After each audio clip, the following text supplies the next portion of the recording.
It is very good to see everyone this morning. When Dad and I came over here yesterday, we thought it would probably be silly to have everything there with half of the auditorium closed off, so we moved it over here, but it does feel weird at this point. Have you turned on the news or watched any current events lately? If you have, opened social media, if you have, everybody's angry about everything. People have just taken leave of common senses and are divided over just every little thing, and they want to fight and they want to argue, even over things that they don't know for sure. But if they think it's a certain way, then we're going to fight about it over it. And many people are afraid to say anything because of some kind of fear of retaliation. We were out last night, and a car was flying past us, and it was dark, and they had no headlights on. And I flashed my lights, and Jenny said, well, you shouldn't have done that. They'll turn around and come back and shoot us. Well, they may hit somebody and kill them. But that's the world that we're living in. And we think about some of these recent events that we've seen, including the man that walked up and shot the CEO of a healthcare company just in the back, in cold blood, did that because he's angry at the insurance agencies. And we know that there are issues with that in our society. If you had to go to the doctor for any reason, you understand the frustration with the health insurance companies. But is that the resource, the way to handle that, to just shoot somebody because they're the CEO of that in cold blood? And there are people that support that. I'll not say what party they're affiliated with, but they all seem to be, they support that. They think that's okay. That's doing nothing but breeding more and more hate for one another. It just abounds everywhere. And I'm not going to attempt to discuss all the ails in our society, but it seems that in a lot of instances, people are behaving like they have never in their life heard the word no or been told the word no and denied anything that they have wanted. But we can't begin to heal our society until we start going back to some of the teachings in Jesus. And this, to me, is probably the most challenging command, the most difficult reading in the scriptures is from Matthew chapter 5. And not difficult in that I can't understand it, but difficult in putting it into practice. And Jesus recorded, or it's recorded from Jesus as he's teaching there what we call the Sermon on the Mount. And he starts telling them, you've heard it this way, you've done it this way, but I'm telling you something different. And in Matthew chapter 5, and in verse 43, he says, you have heard that it was said, you shall love your neighbor and hate your enemy. But I say to you, love your enemies, bless those who curse you, do good to those who hate you, and pray for those who spitefully use you and persecute you. That is very difficult reading there. The first part of it's not so bad. Love your neighbor, hate your enemy. Well, we can handle that if our neighbor's a good neighbor. If they don't bother us, well, that's pretty easy. But he's saying, continue loving your neighbor, but love your enemy as well. In Luke's account, in Luke chapter 6, and in verse 27, and Dad mentioned the Bible. Mine is not only, my old Bible was almost 25 years old, so the pages were very broken in, and I knew where the verses were on the page. This new Bible that I have, not only are the pages stiff, but the verses are laid out different, and I have a hard time finding it, especially when the podiums move to a different spot on the floor, but I have a hard time finding it on the page, so it may have something to do with age, but I did buy a larger print Bible when I got a new one. But you get used to a verse being, well, it's on the top right corner, the bottom left corner, something like that. So I'm a little bit slow right now. So give me 25 years and I'll be right back to where I was.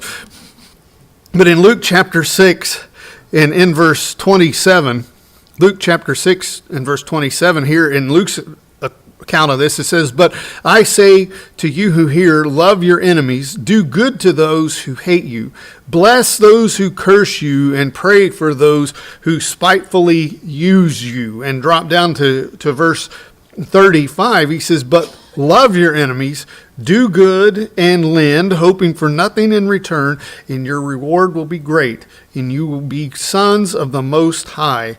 For He is kind to the unthankful and evil." Again, that is some difficult commands for us. And I'm going to be honest, if I'm doing something for someone and they're not thankful for it, that kind of ends the doing for them. Well, why would I want to help them? They're not even grateful for what I've done for them. But look at what God's saying. He's kind to the unthankful and to the evil and to our enemies. And these people, when we think about it, they usually make us angry, don't they? We have been wronged, or we feel like we were wrong, and we want to make it even or go one above. That's not what we're being taught here, is it? And in our society, who seem to make it so difficult to do this, so selfish, so self-absorbed, so self-centered, people will literally, we were coming over here, I forget when it was, one day this past week, Dad was driving, a car just pulled right out in front of him. Of course, I honked his horn for him. He didn't hit it fast enough. But the guy looked right at us. There's no way he couldn't have seen us. Just right at us and came right out in front of us. Didn't care. And that's the way that the world is. And we're supposed to love them and forgive them. But we see it, and driving is such a low-hanging fruit to talk about, but we see it all the time. In downtown, you cannot walk across in a crosswalk with the light without somebody almost running over you. A fellow I know worked for the city for many years. He was run over, and it nearly killed him. He was in the right-of-way. The person just did not care, did not look. And that happens on a daily basis. I threw a cup of coffee at a car one time because they almost run over me in a crosswalk. But that's not even scratching the surface of how we treat one another. But when we take the heart, Jesus' command here and his teaching, and I'm teaching this lesson to me, to myself. We may have one on forgiveness here shortly afterwards. Because that, again, very difficult teachings to do. And some of the things that we talked about in our Bible study this morning hit a little closer to home than what I was expecting it to. That's hard. There's some things that I need to work on. As a Christian, as someone professing to be a Christian, and we take that out into a broader sense. What I do is affecting the church. What the church does is affecting the community, and it just keeps going on and on. And that's why when we think about it, if we follow the commands of Jesus here, it's going to bless and it's going to transform our life. It's going to improve it for the better. And imagine if everyone did it. Boy, the screen is really big from right here too. Imagine if everyone did that. How much better the world would be if we all worked together to do this. Half of the problems, if not all of the problems that I just talked about, would be non-existent because we would all be working to love and care for one another. So today, let's look at this command and this teaching here of loving our enemies. And let's look at these statements more closely and find out if those two are true. Let's begin by asking, who is our enemy? Well, Jesus kind of tells us in Matthew 5 who they are and why they would be that. Anyone that curses us. Anyone who curses us. We both read those in Matthew 5 and in Luke chapter 6. And that's not someone that speaks a four-letter word that we may think about at us. That is someone that is speaking ill of us. Someone that is talking evil against us. How easy is it to be kind to someone that is speaking evil towards you? We just like, when we know that's happening, we just sit back and we don't do anything, do we? No.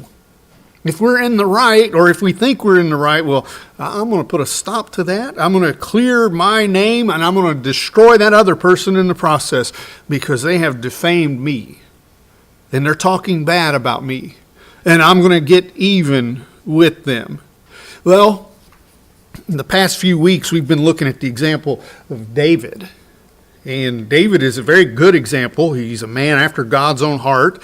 And he went through a lot in his life. Some his own doing because of his own choices and decisions, but some because of things that other people had done to him. And we see the example here with Shimei. And in 2 Samuel chapter 16 and beginning in verse 5. Now when King David came to Bethlehem, there was a man from the family of the house of Saul, whose name was Shimei, the son of Gera, coming from there. He came out cursing continuously as he came, and he threw stones at David and all the servants of King David. And the people and all the mighty men were on his right hand and to the left. Also Shimei said thus when he cursed, come out, you bloodthirsty man, you rogue. The Lord has brought upon you all the blood of the house of Saul, in whose place you have reigned. And the Lord has delivered the kingdom into the hand of Absalom, your son. So now you are caught in your own evil because you are a bloodthirsty man. He is speaking to the king this way. He is speaking evil of him. None of that was true. Saul was taken, the kingdom was taken away from Saul because of his sin. It was nothing that David had done to take the kingdom from him. God took it from him and he gave it to David. And when we think all that was going on with Absalom, who had committed treason or was committing treason against his father, trying to take over the kingdom, you think David would have a reason to be stressed out over what was happening around him? We use that as an excuse sometimes. We're all stressed out. Inflation, our prices are high, our bank accounts are low. We're just at our wits' end, and we just have to lash out on some of these. I think David would have had a reason to lash out at this point. Did he have a reason to retaliate? He was the king, and someone was treating him that way. But down in verse 13, David and his men went along the road, and Shimei went along the hillside opposite him and cursed him as he went and threw stones and kicked up dust. Now the king and all the people who were with him became weary, so they refreshed themselves there. As we read here, we don't see David in any of these places lashing out against him. In verses 10 and verse 12, verses 10 through 12, we see his response. He answers him. Probably not the way that we would have, but he answers him. What have I to do with you, you sons of Zeruiah? So let him curse, because the Lord has said to him, curse David.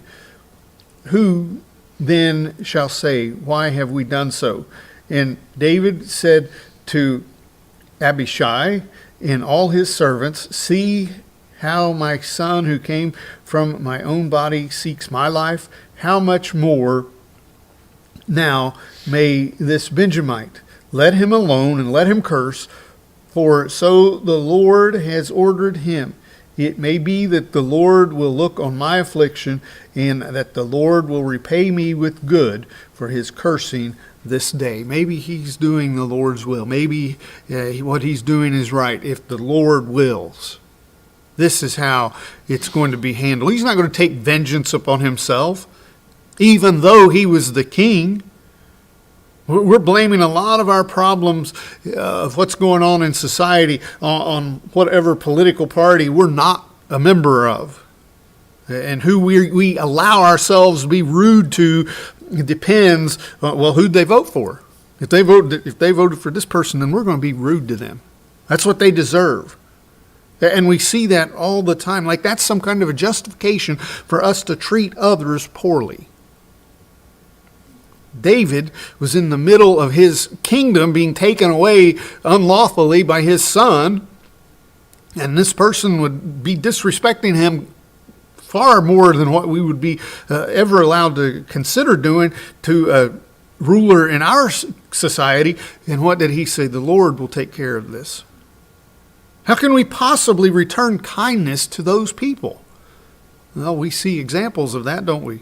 It's what Jesus tells us to do, and Jesus set the perfect example. We need to look no further than him. We're to be his followers, and he set the example for us, even during the most difficult time of his life, during the crucifixion. In 1 Peter chapter 2, and in verse 20 beginning, 1 Peter chapter 2 and beginning in verse 20, for what credit is it if when you are beaten for your faults, you take it patiently? But when you do good and suffer, if you take it patiently, this is commendable before God. For to this you were called, because Christ also suffered for us, leaving us an example that you should follow his steps, who committed no sin, nor was deceit found in his mouth, who when he was reviled did not revile in return. When he suffered, he did not threaten, but committed himself to him who judges righteously. When we think about what the Lord went through, they were reviling him. They were making fun of him. If you're really the Son of God, which one of us hit you? Let's cram this crown of thorns down on your head. When we think of reviling, synonyms of that word would be insulting, abusing, scorning, condemning, despising, berating. All these are positive things, right? All these are things that we enjoy. If we go out to dinner somewhere and somebody starts doing that to us while we're sitting at the table, that's something, oh yeah, that would be fun. Now, that would not be how we would feel at all. Now, we are mere humans. This was the Son of God sitting, having done nothing wrong ever in his entire life. And he didn't even open his mouth against them. He could have struck them dead instantly with not even a full thought and wiped them off the face of the earth so that they never even existed. And he would have been justified in doing that, and they would have been deserving of that punishment. But instead, as he was hanging on the cross and them walking underneath him, making fun of him, poking fun at him, not caring about the pain and the anguish that he was going through, what did he say? Father, forgive them, for they know not what they do. That's how the Lord treated his enemies. Also, our enemies are anyone that hates us. Someone who despises us for some reason. We looked at that in Matthew 5 and verse 44 and Luke 6 and verse 27. Someone that hates us. Why would someone despise us? Well, a lot of the time it's because of what we're standing for. Now, we're not always perfect, are we? We could probably say or do something to people that would upset them, but to hate us, to despise us, it could be for different reasons, but whether political or some kind of preconceived idea that people have, the world hated Jesus first, so we should not be surprised when they hate us. In John chapter 15 and verse 18,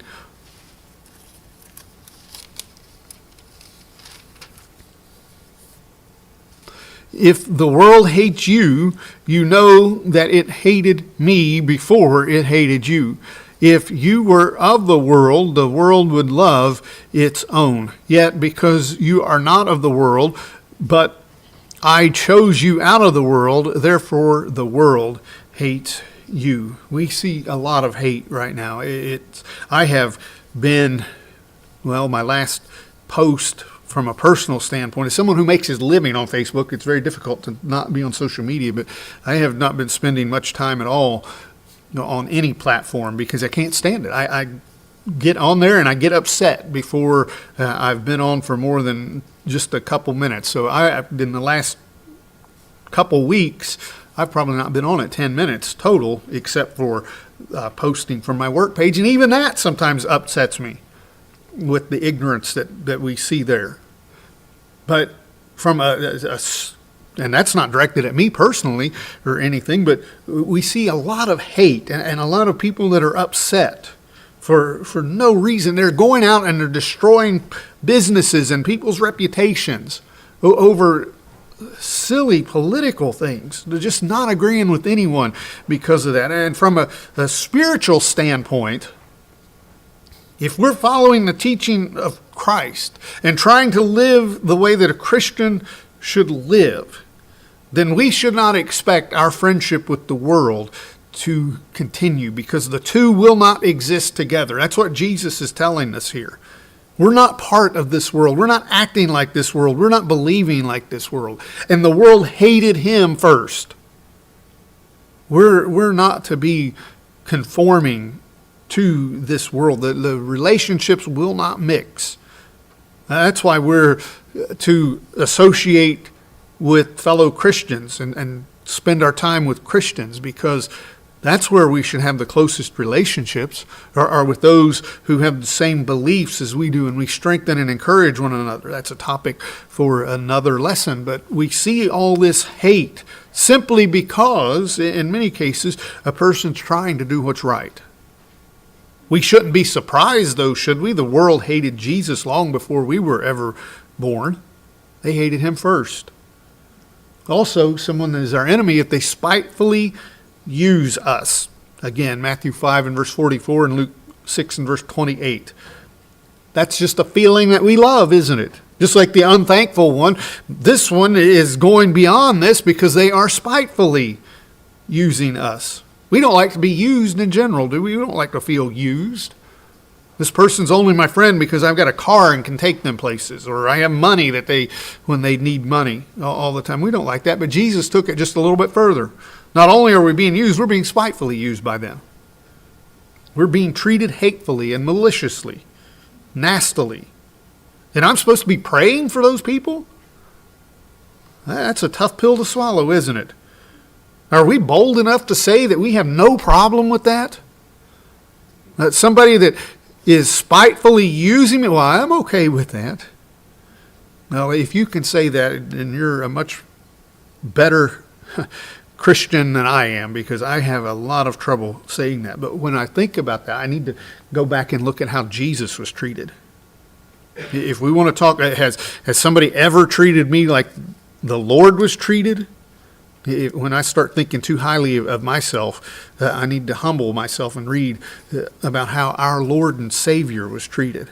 And not for anything that he had ever done, but only for trying to bring salvation to the world and save them from death because of their sins. In Matthew chapter 27, and beginning in verse 27, Matthew chapter 27 and beginning in verse 27, then the soldiers of the governor took Jesus into the praetorium and gathered the whole garrison around him, and they stripped him and put a scarlet robe on him. When they twisted a crown of thorns, they put it on his head, and a reed in his right hand, and they bowed the knee before him and mocked him, saying, Hail, King of the Jews! Then they spat on him and took the reed and struck him on the head. And when they had mocked him, they took the robe off him and put his own clothes on him and led him away to be crucified. All this before he was put to death. The ACLU would be having a field day if someone that was actually a criminal was treated like this in our society. We can't violate their rights and ridicule them like that. And I would agree with that. We should not treat a human like that. That was our Lord being treated like that. None of this would have been done gently. Think about his back. They put that robe on him after his back had been beaten and torn into shreds. That would have felt really good to have material ripped on and off and back on again. And I'm sure that they did it gently and softly when they did that. That's how they were treating him. But he did not respond in kind, did he? We're talking about not getting mad or getting even with somebody who has just slighted us in some way. We've not endured anything like our Lord has. And what did Peter say? When all this was happening, he didn't even open his mouth. So Jesus not only taught us how to treat our enemies, he showed us how. He set that perfect example. His actions were put to the test. His teachings were put to the test, and he showed it by his actions. If Christ can do this through the crucifixion, through being treated worse than any other human probably has ever been treated, history would tell us that that's the cruelest way to put someone to death. If he can suffer through that and not respond in any way, I think I can do a little bit better when somebody cuts me off in traffic or when somebody slights me in some way. I think I can probably strive to set a better example in front of them as to how a Christian should respond to them. Also, who is my enemy? Well, those who persecute me. Our first century brothers and sisters had to contend with more persecution than we can possibly imagine. They had people like Saul coming at them, who later became Paul, but he would not have been a nice man. He would not have been somebody that we wanted to know, because he was wanting to put us to death. And he was just one of many who were doing whatever they could he said he wanted to stomp it out, to do away with it. In Acts chapter 8, and in verse 3, and as Saul made havoc of the church, entering every house and dragging off men and women, committing them to prison. Again, what would we do? I think I talked about this last week. If we had the fear of going to bed tonight in a knock on our door, and it wouldn't be, I've been around the police when they knock a door down, and when they hit it hard. It's a big, heavy metal thing, and they can really knock it right off the frame. And if you're in the house, that'd wake you up. It's not like a gentle rapping on the door like a friend wanting to come in and visit. They make their presence known. Imagine us going to bed at night and fearing that. Not because we're a criminal, not because we've been out involved in crimes and harming others or taking from them, but because we're a Christian. That's what they went through. And he went door to door. In chapter 9 and verse 1, then Saul, still breathing threats and murder against the disciples of the Lord, went to the high priest and asked letters from him to the synagogue of Damascus, so that if he found any who were in the way, whether men or women, he might bring them bound to Jerusalem. As he journeyed, and then he comes up, and the Lord meets him there. But he admits in Acts chapter 22 of voting to put them to death. He was getting warrants, is what we would call it today, to arrest them and bring them bound, not by choice. They're coming whether they want to or not. That's what the kind of persecution that our brothers and sisters in the first century went through. And Jesus is saying, when you're persecuted like that, you still pray for them. Pray for them. Not pray that something large and painful falls on top of their head, but pray for them. In Galatians chapter 1 and in verse 13, Paul says, "For you have heard of my former conduct in Judaism, how I persecuted the church of God beyond measure and tried to destroy it. I did everything I could to stop it." And when we think we're being persecuted, we need to stop and read those passages, just like reading about the Lord and what he endured. Read what our brothers and sisters went through in the first century. We don't know persecution, thankfully, like that. I know that, as far as I know, not one of us has experienced persecution like that. I would venture to say that not one of us knows a person who has. But it's happening in other parts of the world, and it may very well happen here one day. There's nothing saying that it couldn't. But thankfully, we haven't been persecuted like that. But we're commanded, if it does, we're commanded to continue loving them. Our enemy in our society is probably going to be more like a family member or a neighbor or coworker, fellow citizen, maybe even some of our government. They're trying to interfere with our service to God. But that's still our enemy. They're still trying to stand in our way. But that doesn't give me a right to lash out against them, does it? Not if I'm reading Jesus' teaching here correctly. And we could find many examples in this, but when we feel like we're facing persecution, we need to remember what the Scriptures tell us to do, and that's to look and put our trust in God. We've had several lessons over the last couple weeks about that. Having that faith in God. He's going to see us through the storms, whether we understand what's going on or not. And I'm looking in Micah chapter 7, and beginning in verse 5. Micah chapter 7 in verse 5. There we go. I'm getting the right book here. I thought, wait a minute, Malachi doesn't have 7 chapters in it. Do not trust in a friend. Do not put your confidence in a companion. Guard the doors of your mouth from her who lies in your bosom. For son dishonors a father, daughter rises against her mother, daughter-in-law against her mother-in-law. A man's enemies are the men of his own household. Therefore, I will look to the Lord. I will wait for the God of my salvation. My God will hear me. Where should we look? Where should we put our trust in? Don't put it in some other person, because that person, intentionally or not, can become our enemy. We put our trust in God, not in fellow man.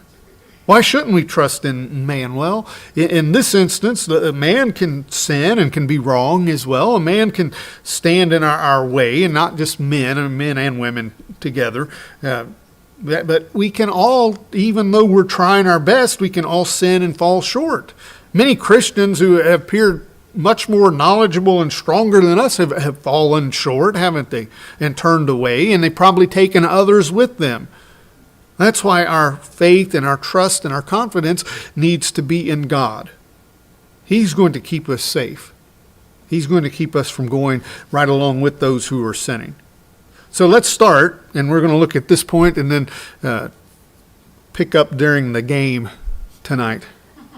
But we'll start looking at these. Why? Why should I love my enemy? They're doing nothing but harming me in some way or the other. Why does Jesus tell us to love our enemy? Well, to be like God.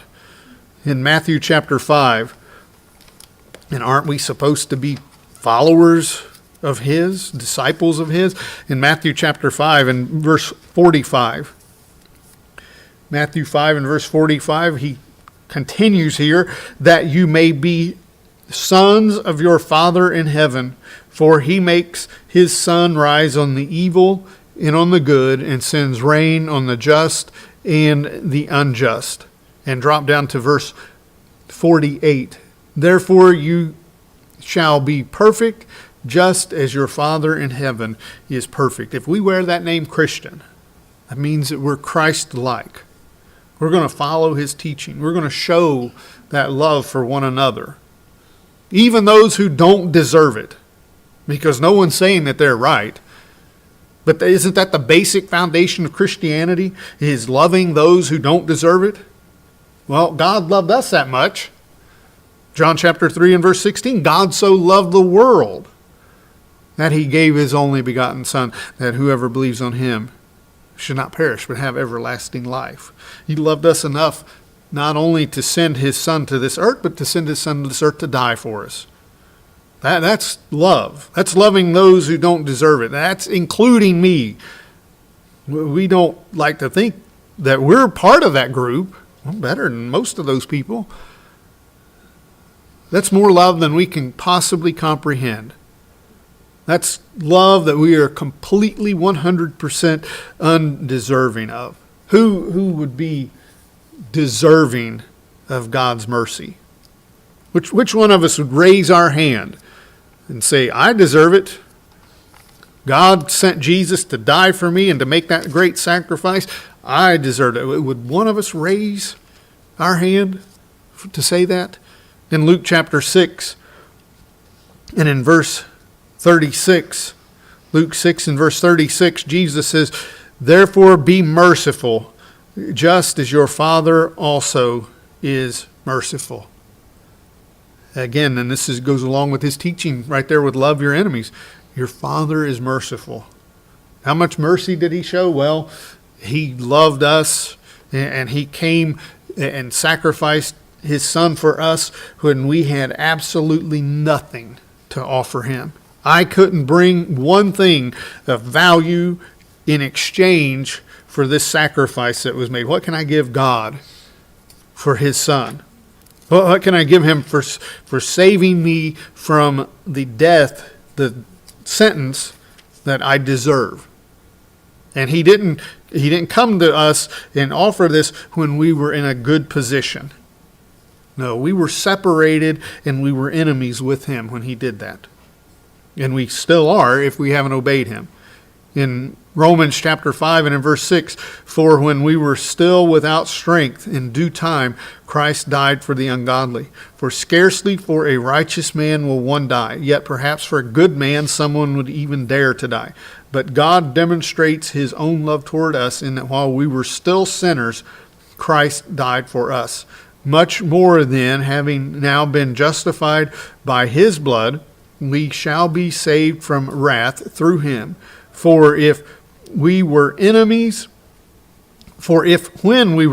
we were reconciled to God through the death of his Son, much more, having been reconciled, we shall be saved by his life.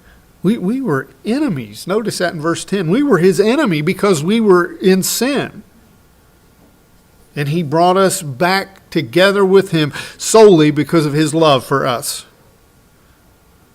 We may excuse someone's behavior because they can do something for us in return. Well, I'm going to let this terrible fault in them, I'm going to overlook it because they can in turn do something for me. What in the world can I do for God? We're told that all the heavens are his, and the earth is his footstool. It's what he props his feet on. What am I going to do or bring or give to him that would somehow make him want to give this sacrifice to me because of something that I offer him? What could I do? But he loved me so much, and not just me, but all the world, that even in the condition that I'm in where I can offer him nothing, he made that sacrifice.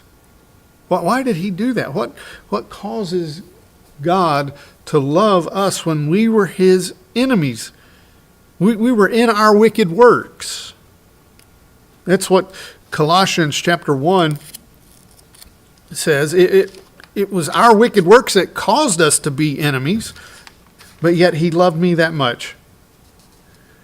And you who were once alienated and enemies in your mind by wicked works, yet now he has reconciled in the body of his flesh through death to present you holy and blameless and above reproach in all his sight. And Romans chapter 3 tells us that we have all sinned. These two verses cover us all. But I'm not like the rest of the world. I'm better than them. Right? That's what we think. Now, my sin put Jesus on the cross the same as everyone else's. It doesn't leave any of us out. This is a good place to stop this morning. We will continue with the rest of why we should love our enemies this evening and how we should love them.